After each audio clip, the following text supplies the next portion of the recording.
Have you ever wondered what really happens in the feminine psyche when a woman decides to live completely alone without a masculine presence in her life? Carl Jung, one of the greatest psychoanalysts in history, deeply explored the archetypes of the collective unconscious and how they shape our experiences. What he discovered about female solitude is surprising and, for many, disturbing. Behind the curtains of modern celebrated independence lies an intense psychological battle that few dare to discuss openly. The archetypal patterns revealed by Jung show a brutal reality that challenges contemporary narratives. This journey through the labyrinths of the solitary feminine psyche will expose truths that few have the courage to face. In the depths of Jungian psychology lies a concept fundamental to understanding the feminine experience of solitude: the anima.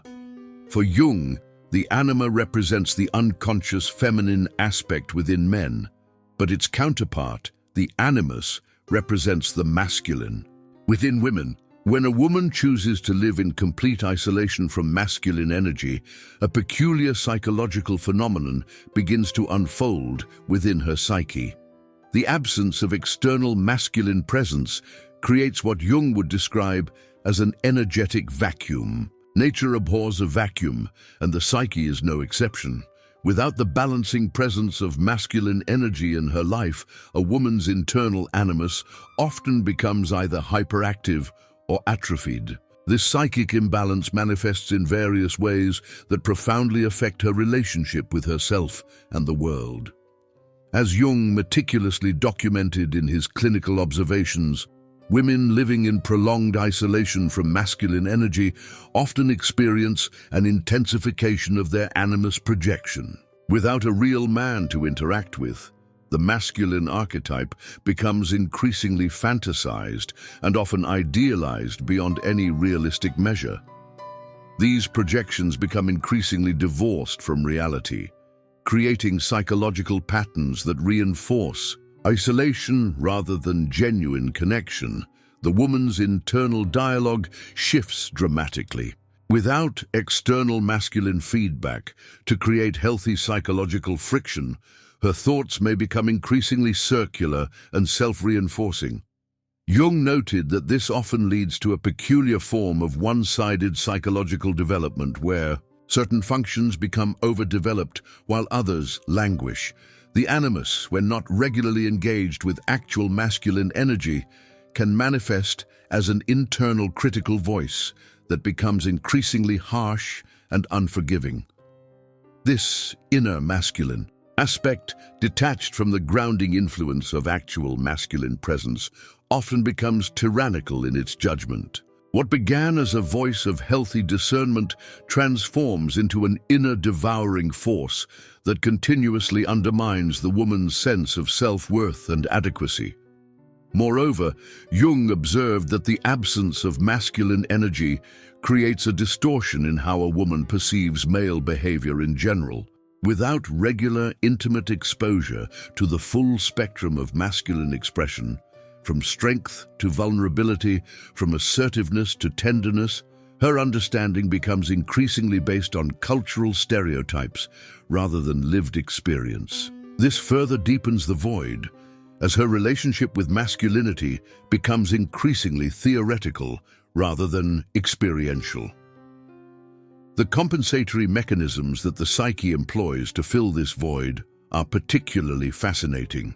Some women develop exaggerated masculine traits themselves, becoming unusually aggressive or competitive in areas traditionally dominated by masculine energy.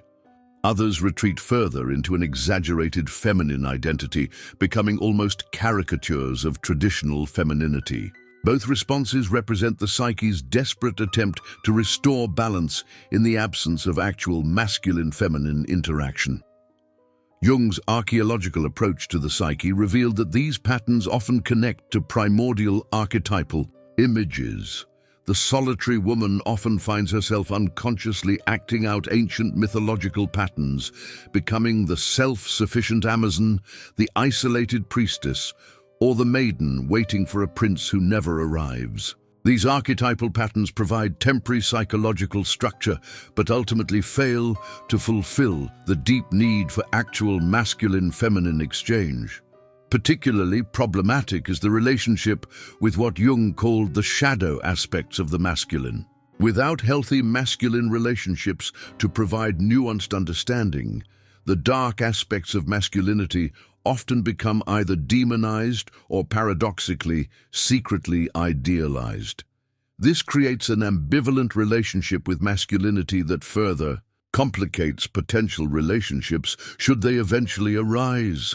The void created by masculine absence inevitably affects creativity as well. Jung observed that genuine creativity often emerges from the tension between masculine and feminine energies within the psyche. When one energy is absent externally and distorted internally, creative expression often becomes either rigidly intellectual or chaotically emotional, lacking the integrative quality that emerges from balanced masculine-feminine dynamics. In the Jungian framework, solitude forces women into an inevitable confrontation with the contents of their own unconscious minds. Without the distraction and psychological projection opportunities provided by intimate relationships with men, a woman living alone faces what Jung called the shadow with particular intensity. The shadow represents all that we have repressed, denied, or refused to acknowledge about ourselves. For women living in complete isolation from masculine energies, this confrontation takes on unique characteristics.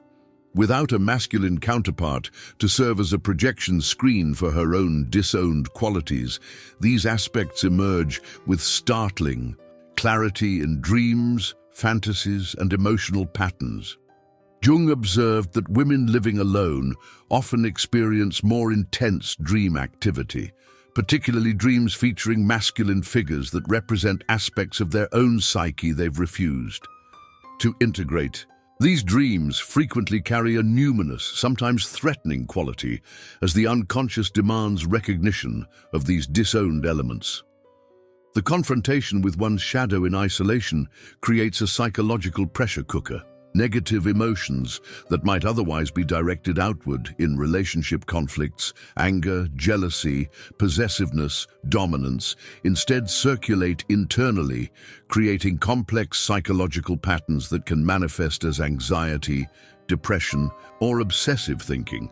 What makes this confrontation particularly challenging is the absence of external feedback. In relationships, our projection mechanisms are naturally challenged when others don't conform to our unconscious expectations. Living alone removes this corrective mechanism, allowing fantasies and projections to continue unchecked, sometimes for years. The solitary woman often develops compensatory relationships with symbolic representations of masculinity, becoming unusually devoted to male authority figures, fictional characters, or idealized images of men who never disappoint because they never truly exist. These symbolic relationships provide temporary comfort, but ultimately deepen the disconnection from real masculine energies. Jung noted that women in prolonged solitude often develop intensified relationships with what he termed inner figures, personifications of unconscious complexes that take on distinct personalities in dreams and active imagination. These figures demand attention and integration, but without the balancing effect of external relationships, they can become increasingly autonomous and powerful within the psyche. Particularly significant is the emergence of what Jung called the negative mother complex in solitude. Without the tempering influence of masculine perspective, a woman's relationship with her own maternal lineage, both literal and symbolic, can become increasingly complicated, manifested in either rejection of traditional feminine roles or their exaggerated, almost compulsive performance. The shadow work undertaken in solitude can be transformative, but also dangerously isolating. Jung emphasized that genuine individuation requires both inner work and outer relationship. The woman who confronts her shadow alone walks a precarious path, risking either becoming consumed by unconscious contents or developing rigid psychological defenses that further separate her from authentic connection. Jung observed that prolonged solitude often activates what he called autonomous complexes, unconscious psychological patterns that begin to operate independently of conscious will. Without the regular reality testing provided by intimate relationships, these complexes can gradually take over significant portions of the personality, creating internal divisions that become increasingly difficult to bridge. Break time.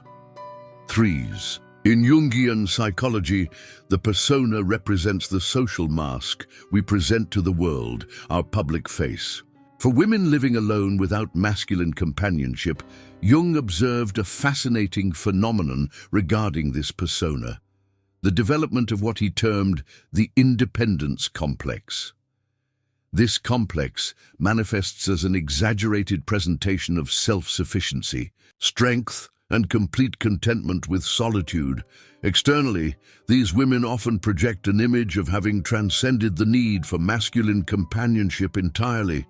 They speak of not needing a man with conviction, decorate their spaces with symbols of self-reliance, and often become vocally critical of women who express desire for partnership. Behind this carefully constructed persona, however, Jung discovered a more complex inner reality. Through his analytical work, he found that this persona often served as a compensatory mechanism, a psychological defense against the pain of unmet relational needs and unfulfilled aspects of the feminine psyche that naturally seek masculine complementarity. The greater the display of independence, Jung noted, the more powerful the underlying unconscious yearning often was. This created a psychological split where conscious attitudes directly contradicted unconscious desires, leading to what he described as a divided house within the psyche. This division takes a significant psychological toll. Maintaining such a persona requires constant vigilance and energy. Every moment of loneliness, every natural desire for masculine companionship must be immediately suppressed, denied, or rationalized away to maintain the persona's integrity. Over time, this creates a rigidity in the personality structure that limits psychological flexibility and authentic emotional expression. Jung observed that the independence persona typically develops in response to wounds from previous relationships with men, whether fathers, brothers, lovers, or male authority figures. Rather than processing and integrating these wounds, the independence persona attempts to bypass them completely by denying their importance altogether. Particularly telling is how women with strong independence personas react to romantic films, literature about love, or witnessing happy couples. Jung noted that these stimuli often provoke disproportionate negative reactions, disgust, contempt, or cynicism that revealed the unconscious emotional charge these themes carried. The stronger the emotional reaction against romance and partnership, the more powerful the repressed desire typically was. The maintenance of this persona in isolation becomes increasingly difficult over time. Without the natural feedback mechanisms provided by intimate relationships, the gap between persona and inner reality widens. Dreams often reveal this division, featuring scenarios of being found out, exposed, or scenarios where the independent woman is suddenly vulnerable, needy, or desperately seeking connection. Jung emphasized that healthy psychological development requires gradually bringing persona and inner reality into greater alignment. For the woman living alone, this means acknowledging the natural human desire for connection and companionship without shame, while still honoring her capacity for independence. This integration represents one of the most challenging aspects of the individuation process for women living in prolonged solitude.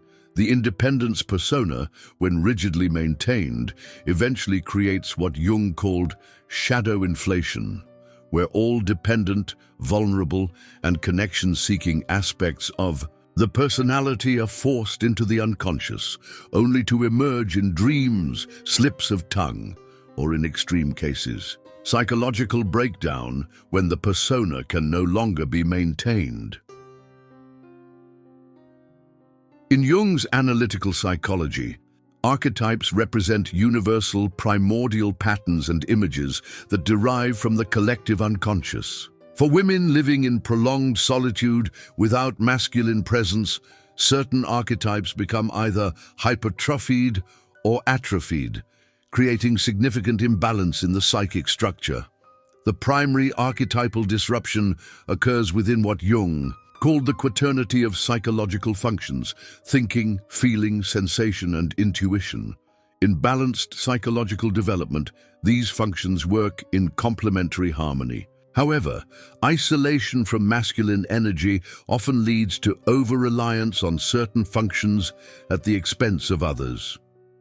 Women living alone frequently develop an over-dependence on either thinking, becoming excessively analytical and detached, or feeling, becoming overwhelmed by emotional responses without the grounding effect of masculine rationality.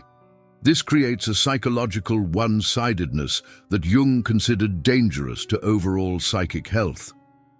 The archetypal figure of the Animus, the inner masculine aspect within the woman, becomes particularly problematic in isolation. Without external masculine relationships to provide reality testing and feedback, the Animus often becomes either idealized beyond all realistic proportion or demonized completely. Either extreme represents a failure to integrate this crucial aspect of the psyche.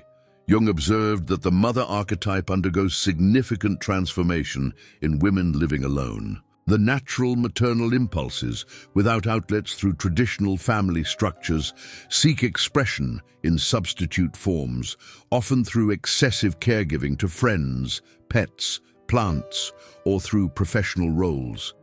While these substitutions provide temporary satisfaction, Jung noted they rarely fulfill the deep archetypal need completely.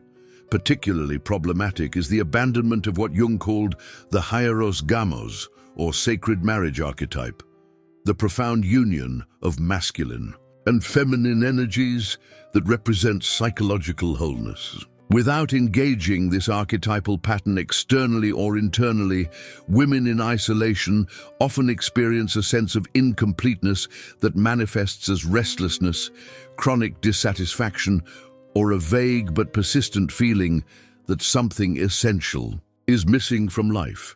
The archetype of the self, Jung's term for the organizing center of the total personality, seeks completion through the integration of both masculine and feminine elements. Without access to authentic masculine energy, this integration process becomes significantly more difficult, sometimes impossible. The resulting fragmentation creates what Jung termed archetypal possession, where a single archetype dominates the personality structure. Women in prolonged solitude often find themselves unconsciously identified with singular archetypal patterns. The eternal virgin, the self-sufficient Amazon, the wise crone, or the professional career woman. While these identifications provide temporary psychological structure, they represent partial aspects of the feminine rather than its complete expression, creating a form of psychic constriction that limits life experience. Jung emphasized that healthy psychological development requires the activation and integration of multiple archetypes across the lifespan. Isolation from masculine energy disrupts this natural process, often freezing psychological development at particular stages or causing regression to earlier archetypal identifications that feel safer but ultimately prevent full individuation. The archetypal imbalance created by prolonged solitude particularly affects women's relationship with time. Jung observed that without the natural psychological rhythms created by relationship, women often develop peculiar relationships with the past, becoming overly nostalgic, or the future, developing elaborate fantasies about potential relationships that never materialize, while struggling to remain fully present in the now. Jung observed that prolonged isolation from masculine energy exacts specific psychological tolls that manifest in predictable patterns across women's lives. These consequences extend far beyond simple loneliness, affecting fundamental aspects of psychological functioning. One of the most significant consequences is the development of what Jung termed psychological inflation. Without the natural, regulating effect of relationship dynamics, women in isolation often develop either an inflated sense of self-importance or, conversely, an excessive self-diminishment. Both represent compensatory responses to the absence of authentic relational feedback that naturally modulates self-perception. The psyche's natural drive toward wholeness doesn't disappear in isolation, it intensifies. Jung documented how women, living alone, often experience increasingly vivid dreams featuring masculine figures, symbolic representations of union, or scenarios of partnership. These dreams represent the unconscious mind's attempt to restore psychological balance, but without conscious integration, they often create further internal division. Perhaps most concerning to Jung was the gradual erosion of psychological flexibility. Relationships require constant adjustment, compromise, and adaptation, psychological muscles that atrophy without regular use. Women in extended solitude often develop rigid psychological patterns and routines that provide structure but ultimately limit capacity for growth and spontaneous response to life. The natural psychological mechanism of projection becomes particularly problematic. Without actual men to interact with, projections of both positive and negative masculine qualities remain unchallenged by reality. Over time, these projections crystallize into fixed beliefs about men that become increasingly difficult to correct through actual experience, creating a self-reinforcing cycle of isolation. Jung noted a peculiar temporal distortion in women living alone, either excessive fixation on past relationships or elaborate fantasies about future partnerships, with diminished capacity to fully inhabit the present moment. This disrupted time sense creates a pervasive feeling of life being on hold rather than fully lived. The psychological energy that would naturally flow into relationship must find other outlets. Jung observed that this often manifests as excessive attachment to work identity, unusual devotion to causes or religious practices, or intense focus on substitute relationships with pets, plants, or possessions. While these adaptations provide temporary relief, they rarely satisfy the deep archetypal need for masculine-feminine exchange. The body itself reflects this psychological imbalance. Jung documented somatic symptoms common among women in prolonged isolation, disrupted sleep patterns, psychosomatic complaints, and a peculiar physical rigidity that mirrors the psychological rigidity developing within. The body, Jung maintained, always expresses what the conscious mind refuses to acknowledge. Without the natural developmental milestones provided by intimate relationships, psychological growth often stalls in specific areas. Jung observed that women in isolation frequently displayed unusual maturity in certain aspects of personality, alongside striking immaturity in others, creating an uneven developmental profile that further complicated potential future relationships. The most profound consequence Jung identified was the gradual dissolution of what he called the bridge to others, the psychological capacity to form and maintain intimate connections. Like any skill, this ability weakens without regular practice, making each year of isolation potentially more psychologically entrenched than the last. The process of individuation, Jung's term for the psychological journey, toward wholeness and integration of all aspects of the personality, takes on unique characteristics for women living without masculine companionship. This path, already challenging under ideal circumstances, becomes particularly complex in prolonged solitude. Jung conceptualized individuation as requiring both inner work and outer relationship. The absence of intimate masculine connection creates specific obstacles on this journey that require extraordinary psychological resources to overcome. For the woman living alone, individuation often begins with what Jung called the encounter with the shadow, facing disowned aspects of personality that have been repressed. Without the natural mirror provided by relationship, this process requires unusual self-honesty and willingness to confront uncomfortable truths about oneself that might otherwise be projected onto a partner. The integration of the animus, the inner masculine, becomes both more urgent and more difficult in isolation. Without external masculine figures to provide reality testing for animus projections, women must develop extraordinary psychological discernment to distinguish between authentic inner masculine wisdom and compensatory fantasy constructions that serve to avoid confronting reality.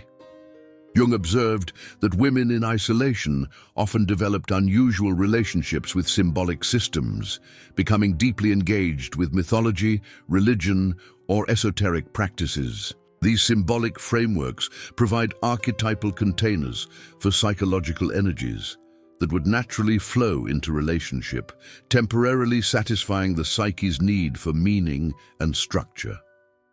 The individuation process without masculine companionship often follows what Jung called the night sea journey, a prolonged period of psychological darkness and disorientation where familiar structures dissolve before new integration emerges. This phase is particularly challenging without the stabilizing presence of partnership, requiring exceptional inner resources to navigate. Women who succeed in advancing their individuation despite isolation often develop what Jung termed the transcendent function, the psychological capacity to hold opposing tensions within the psyche without collapsing into either extreme. This hard-won ability allows integration of masculine and feminine principles internally, providing a measure of the wholeness normally facilitated through relationship. The solitary woman's individuation journey often features significant synchronicities, meaningful coincidences that Jung saw as the unconscious creating connections the conscious mind has neglected. These experiences provide guidance and confirmation of inner development, partially compensating for the absence of relational feedback.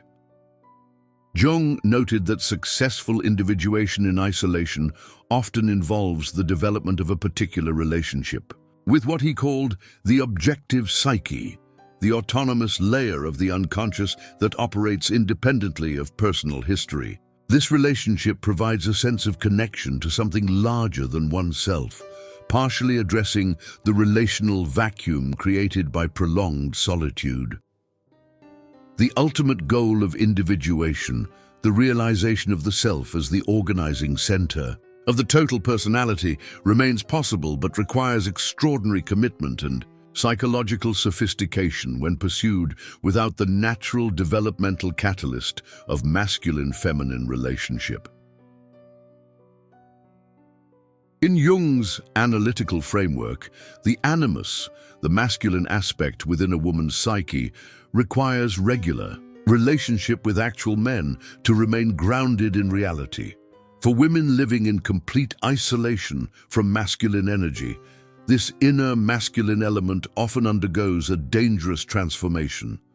Without the corrective feedback provided by real masculine relationships, the animus frequently splits into extreme polarities. On one side emerges an idealized, perfect masculine figure, the hero, the sage, the perfect lover who could never exist in reality.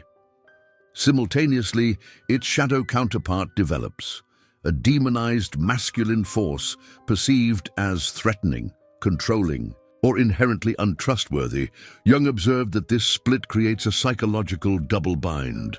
The woman unconsciously yearns for connection with her idealized animus projection, but actual men inevitably fail to embody this impossible standard. Meanwhile, her interactions with men are colored by the negative animus projection, creating self-fulfilling prophecies of disappointment and betrayal that reinforce her isolation. The animus, untethered from reality testing, often colonizes the woman's internal dialogue. Jung noted that women with unintegrated animus projections frequently report harsh internal criticism, rigid judgments, and absolutist thinking, all characteristics of negative animus possession. These internal attacks can become so severe that they manifest as chronic self-doubt, anxiety, or depression. Perhaps most dangerous is the animus's effect on decision-making. Jung documented numerous cases where women in isolation made life-altering decisions based on animus projections rather than reality. Career changes, relocations, financial investments, or rejections of potential relationships occurring under animus possession often led to outcomes that further entrenched isolation rather than alleviating it. The unintegrated animus seeks expression in dreams with particular intensity. Jung found that women in prolonged isolation frequently experienced dreams featuring threatening masculine figures, scenarios of invasion, or paradoxically, rescue fantasies where masculine energy saved them from their circumstances. These dreams represent the psyche's desperate attempt to bring attention to the animus imbalance. Without healthy expression through relationship, the animus often manifests in intellectualization, excessive rationalization that disconnects women from their emotional lives. Jung observed women developing unusually rigid philosophical systems, political viewpoints, or intellectual positions that served primarily to defend against the vulnerability that authentic relationship would require. The negative animus, particularly, affects a woman's relationship with her own creativity. Jung noted that creative blocks, perfectionism, or harsh self-criticism around creative endeavors often stemmed from animus projections turning inward. The natural flow between intuition and expression becomes disrupted, leading to abandoned projects and unfulfilled creative potential. In advanced cases of negative animus possession, Jung observed the development of paranoid thinking patterns. Without regular reality testing through intimate relationships, some women began perceiving hostile masculine intentions in neutral interactions, further reinforcing their isolation and creating a self-perpetuating cycle of alienation. The therapeutic solution Jung proposed involved conscious relationship with the animus through active imagination, dream work, and, when possible, carefully considered relationships with actual men that could provide corrective experiences to extreme animus projections.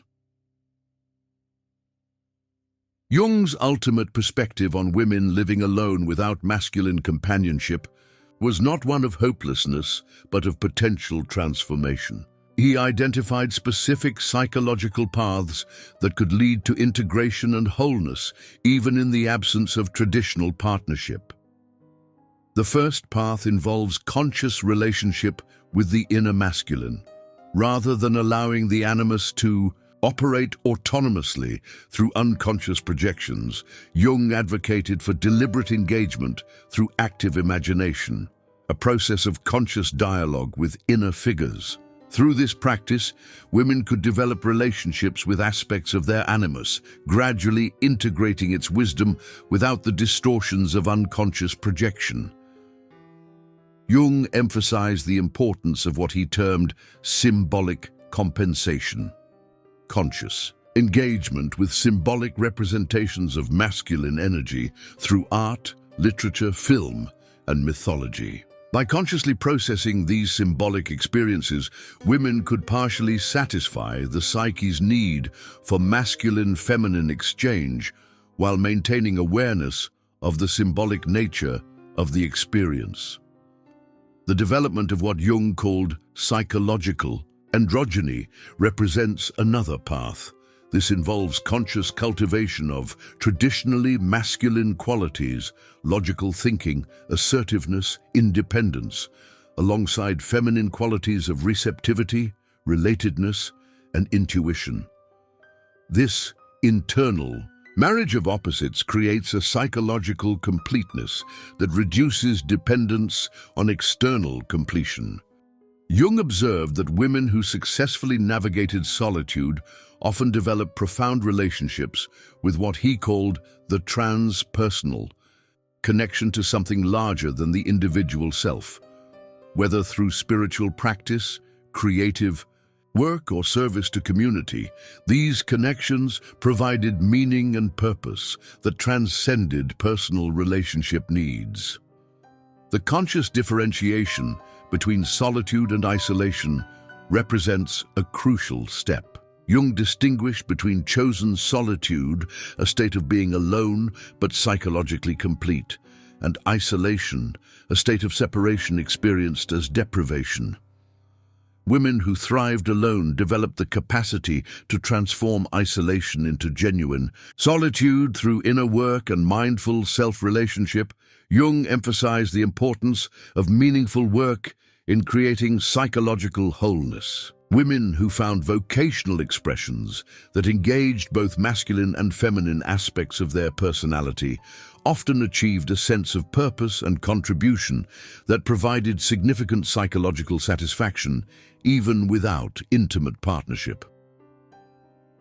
The cultivation of what Jung termed the objective relationship to the unconscious represents another path to integration. This involves developing the capacity to observe one's own psychological processes with detachment and curiosity rather than identification, creating an internal observer that provides perspective on both conscious attitudes and unconscious impulses.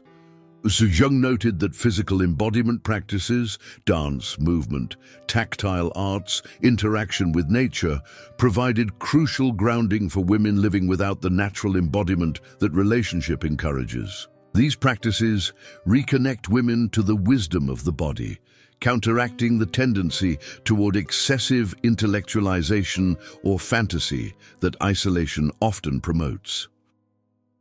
Perhaps most importantly, Jung emphasized that the absence of traditional partnership did not preclude meaningful connection. Women who developed diverse, authentic relationships across genders, generations, and relationship types often created relational ecosystems that, while different from conventional partnership, provided rich experiences of human connection and belonging that contributed significantly to psychological wholeness. In the female solitude that Jung observed with such care, there exists a truth that few have the courage to face. While society celebrates independence as freedom, the primordial archetypes within us tell a different story. Are we really creating a generation of warrior, autonomous women? Or are we witnessing the greatest experiment in psychological self-deception in modern history? The choice is yours. To confront the brutal reality that Jung uncovered, or to continue believing the narrative that the conscious ego prefers to tell itself.